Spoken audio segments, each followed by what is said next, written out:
Salut à tous et bienvenue dans cette nouvelle section portant sur les dictionnaires en Python. Les dictionnaires sont des collections non ordonnées d'éléments associés à des clés dans Python. Ils permettent un accès rapide aux éléments en utilisant des clés uniques. Déclaration d'un dictionnaire. Tout comme avec les ensembles, la déclaration des dictionnaires nécessite les accolades.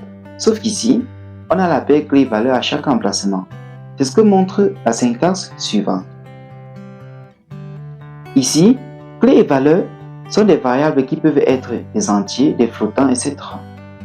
Comme exemple de dictionnaire, nous avons ceci, mon dictionnaire, à laquelle on affecte clé nom, valeur Alice, clé H, valeur grande, clé ville, valeur chaîne Paris. Bien noter que dictionnaire est également un type de variable. C'est ce que montre le bout de code suivant. Alors nous avons notre dictionnaire. Lorsque nous affichons le type de ce dictionnaire, grâce à la fonction type, nous obtenons dict pour abréviation de dictionary en anglais. Accès aux éléments d'un dictionnaire.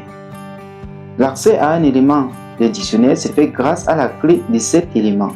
C'est ce que montre le bout de code, bien l'exemple suivant. Alors, nous avons notre dictionnaire. Si nous désirons afficher Alice, nous devons utiliser sa clé nom. Alors, lorsqu'on affiche, on fait print mon dictionnaire nom, nous obtenons bel et bien Alice. Bonne pratique. Utilisez des clés significatives pour vos dictionnaires afin de rendre votre code plus lisible. Utilisez les méthodes de dictionnaire intégrées telles que case, values, items, que nous verrons sur la partie portant sur les méthodes, de manière appropriée pour manipuler les dictionnaires. Erreur à éviter. Oubliez les accolades lors de la déclaration d'un dictionnaire.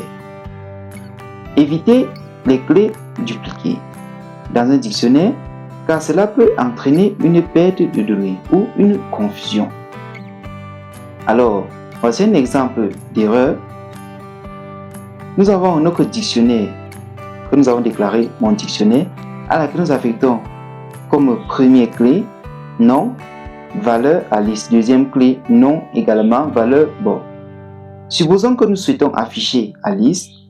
Alors, comme nous avons dit précédemment, nous devons utiliser la clé de cet élément-là pour pouvoir l'afficher. Alors, lorsque nous faisons print mon dictionnaire nom, car la clé affectée à Alice est tout simplement non, nous obtenons plutôt Bob. Pourquoi Bob? Car là, nous avons une confusion.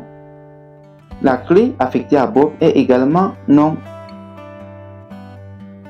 Nous nous retrouvons dans Jupyter Notebook pour l'implémentation en Python de notre exemple portant sur les dictionnaires.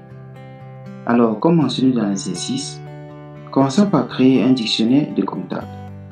Donc, notre dictionnaire contient le contact d'Alice que nous avons ici, le contact de Bob, le contact de Charlie. Alors, affichage du dictionnaire complet en contact, des contacts. Donc là, nous affichons tout simplement le contact complet. Donc nous affichons tous les éléments de notre dictionnaire. Accéder et afficher le numéro de téléphone d'un contact spécifique. Donc ici, nous choisissons Bob. Donc là, nous afficherons tout simplement le contact de Bob. Rappelez-vous, ça se fait, la syntaxe d'affichage d'un élément d'un dictionnaire est comme ceci. Supprimer un contact du dictionnaire. Donc nous allons le faire grâce à delete. Donc ce delete-ci, cette fonction-ci ou bien cette méthode-ci permet de supprimer un contact de notre dictionnaire. Ajouter un nouveau contact. Donc là, nous allons faire contact David. Nous allons tout simplement affecter cet élément-ci. Donc cette méthode-ci permet d'ajouter un élément à notre dictionnaire. Et rappelez-vous, comme dans le cas des listes et des tuples, des ensembles aussi, pour ajouter un élément, ça va se faire tout simplement par empilage. Donc ça va venir s'empiler sur les autres. Maintenant, affichage du dictionnaire mise à jour. Donc là, nous affichons notre dictionnaire. Lorsque nous revenons ici, nous allons étudier tous ces nouveaux éléments un peu plus bas. Concernant,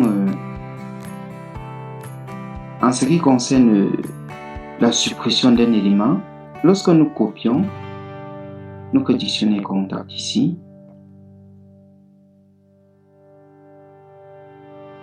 que nous mettons là, ensuite nous allons appliquer cet élément-ci, delete, à notre dictionnaire. Maintenant, nous allons par la suite afficher à nouveau notre dictionnaire, donc qui est contact. Donc ici, nous voyons bien que Alice est toujours présent, Bob est présent, mais Charlie a tout simplement disparu. Maintenant, lorsque nous utilisons cette deuxième ligne ici, nous copions ceci et nous mettons juste ici. Donc, nous allons ajouter l'élément David ou bien le contact de David à notre dictionnaire de contact. Maintenant, nous allons afficher notre dictionnaire.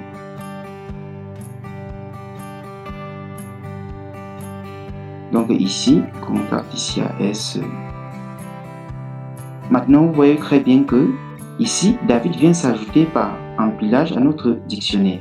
Donc retournons.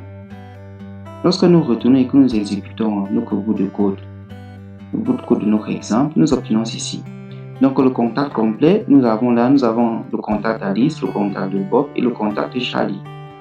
Maintenant, le numéro de téléphone de Bob, c'est celui-ci tout simplement. Car rappelez-vous, c'est l'élément dont on a affiché le numéro de téléphone. Maintenant, la liste de contacts mise à jour, le dictionnaire contact mis à jour, nous avons Alice, le contact d'Alice, le contact de Bob, le contact de David que nous avons ajouté juste à la fin.